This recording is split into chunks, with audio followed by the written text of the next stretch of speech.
radio's warning device.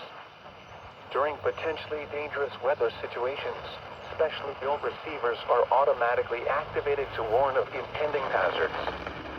When there is a threat of, or existing severe weather, the test is postponed until the first available good weather day.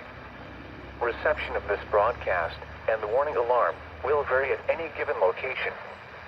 This variability, normally more noticeable at greater distances from the transmitter, may occur even though you are using a good quality receiver in perfect working order. The warning alarm will be activated for warnings in selected watches affecting locations in portions of West Kentucky, Southeast Missouri, Southern Illinois, Southwest Indiana, and Northwest Tennessee. This concludes this test of NOAA Weather Radio's warning device. We now return to our regular programming.